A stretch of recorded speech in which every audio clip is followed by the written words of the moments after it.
6 months ago, a guy named Marcus got the call he'd been waiting 3 years for. His manager told him he was getting a $15,000 raise. $15,000 a year. He did the math in his head on the spot. That's over $1,000 extra every single month hitting his account. He took his wife out to dinner that night to celebrate. Nice place, not the usual spot. The real kind, where they bring bread before the menu and you don't check the prices on the right side. And for about 2 weeks, life felt different. Then something quiet happened. The apartment they'd been tolerating suddenly felt smaller than it used to. The car that had been fine started feeling a little embarrassing in the work parking lot. The streaming services they'd been splitting with another couple, why not just get their own? They weren't being reckless. They weren't buying yachts. They were just living like people who made what they now made. 6 months later, Marcus sat down to look at their savings. They had put away less that month than they had the month before the raise. The extra $1,000 had arrived, spread itself across a dozen small upgrades, and completely disappeared. He couldn't even tell you where it went. And that story isn't about Marcus. That story is about the majority of the American middle class. My name is Blake, and I've spent a lot of time trying to understand why smart, hardworking people who earn genuinely good money somehow never seem to get ahead. If you've ever gotten a raise and wondered where it went, or earned more than your parents ever did and still feel financially stuck, hit subscribe, because by the end of this video you're going to have a name for the exact force that's been quietly working against you your entire adult life.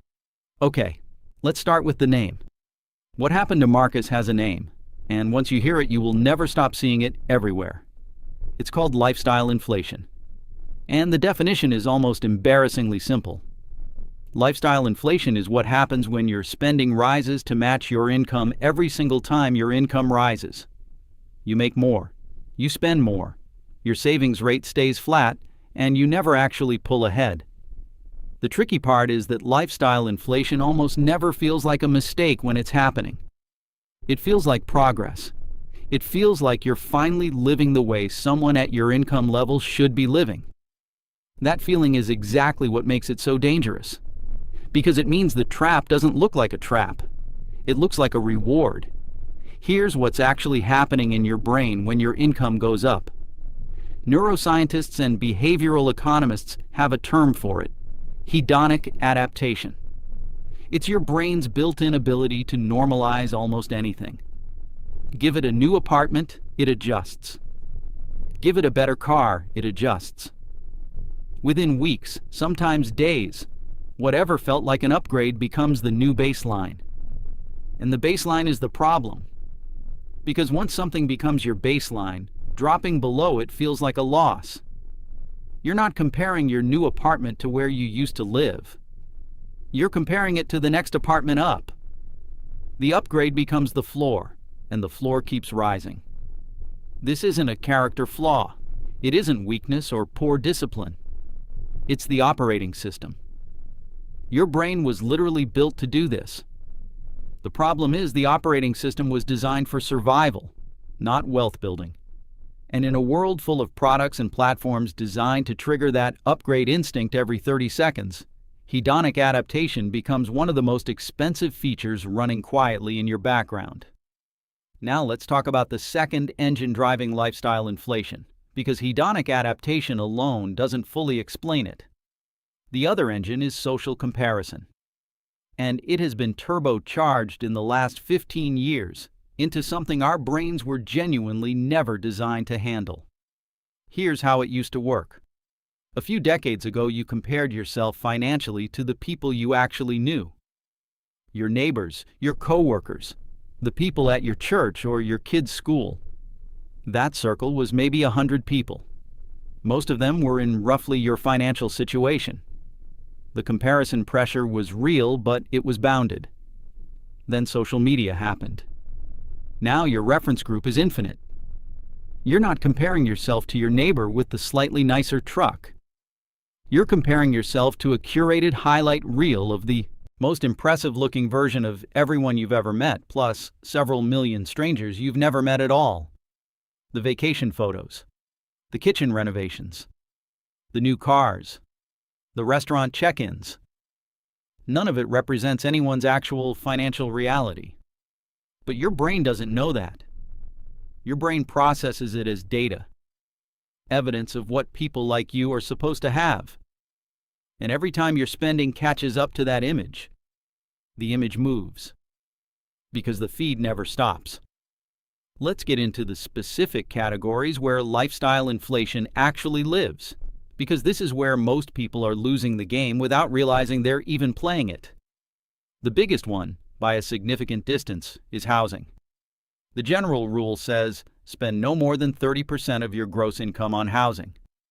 But here's what actually happens when people get a meaningful raise. They move. Not because they have to, because now they can. The new place is a little nicer, a little bigger, a little closer to the neighborhood they always wanted. And the problem is that housing costs don't just go up, they compound. A bigger apartment means higher rent, higher utilities, more furniture to fill the space, more pressure to host because now you actually have a dining room table worth sitting at. A $400 rent increase doesn't cost $400 a month. It costs $400 plus everything that comes attached to it. The second category is food, and this one is particularly sneaky because it hides behind health and convenience. When you're earning more, you stop meal prepping because your time feels more valuable. You order delivery more often because you deserve the break. You switch from store brand to organic because why not? You can afford it now. None of those individual choices is unreasonable. But food spending for the average American couple can quietly double between their mid-20s and their mid-30s, with almost no single conscious decision made along the way. The third category is subscriptions. This one is nearly invisible because each individual charge is small.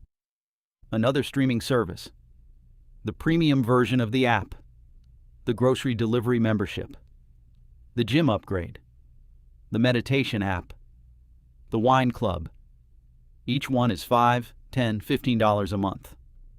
Together, they can quietly total $300 to $500 a month before you've looked at a single bank statement. The fourth category is the one that does the most long-term structural damage, and we've covered it on this channel before. The car. When income rises, the car is almost always the first major upgrade people reach for. And unlike a streaming service you can cancel, or a restaurant habit you can dial back, a car payment locks you in for 6 or 7 years. You've signed a long-term commitment to a higher fixed expense before lifestyle inflation has even finished introducing itself. That payment becomes immovable. Everything else has to flex around it. And when the next raise comes, you're not starting from a clean foundation.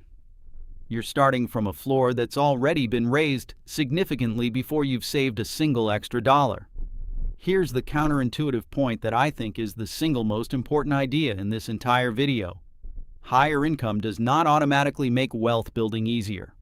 For people who don't understand lifestyle inflation, higher income can actually make it harder. Here's why. When you're earning $40,000 a year, your spending options are naturally constrained.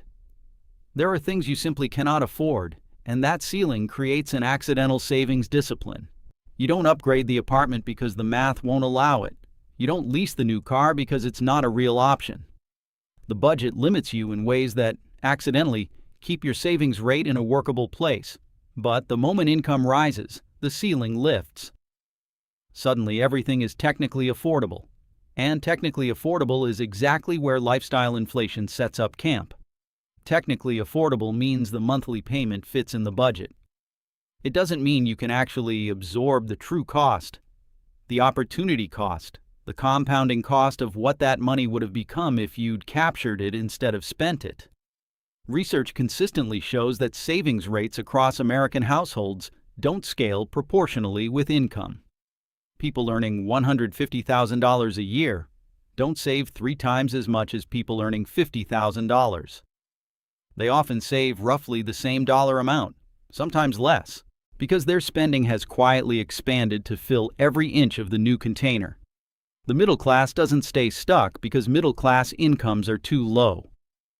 The middle class stays stuck because every single time income rises, the lifestyle expands fast enough to consume it before it can compound into anything. So what do you actually do about it? Because naming the trap is only useful if you can walk yourself back out of it. The most effective framework I've found is simple enough to actually stick. Call it the raise rule. Every time your income increases, a raise, a bonus, freelance income, anything, you commit in advance to saving at least 50% of the increase before lifestyle sees a single dollar of it. Not after. Before. The reason timing matters is because of everything we just covered. The moment money hits your account at the new level, hedonic adaptation and social comparison go to work immediately. Your brain starts constructing a new baseline. The lifestyle expands to claim the space. If you wait until after to decide what to save, you're fighting those forces from behind. But if you automate the savings increase the same week the raise takes effect, the lifestyle never gets to adapt to the full number. It only ever sees half. And half is still a raise. You're still living better than before. You're just also building wealth at the same time, instead of choosing between the two. The second piece of the framework is an annual audit of your fixed monthly costs. Not your day-to-day discretionary spending. Your locked-in monthly commitments. Rent, car payment, subscriptions, insurance, loan minimums. Add them up.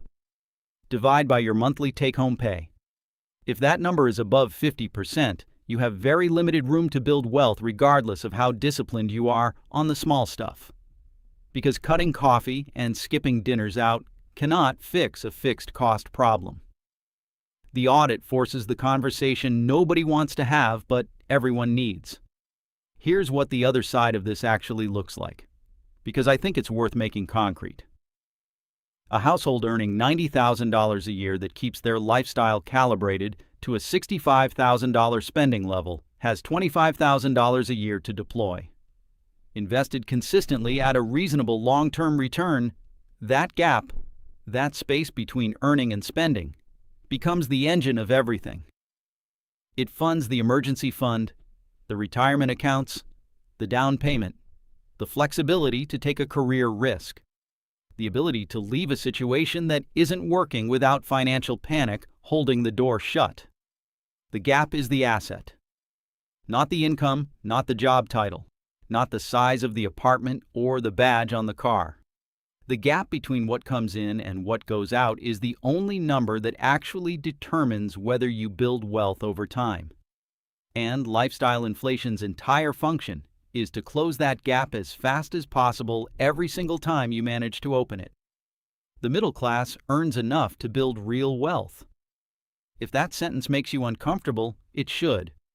Because most people have been telling themselves the problem is the paycheck. The paycheck isn't the problem. The pattern is. And the pattern can be interrupted.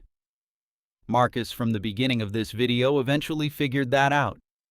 He and his wife sat down with 3 months of statements, found the subscriptions they didn't remember signing up for, found the food spending that had quietly tripled, found the car payment that was eating the raise before it could do anything useful.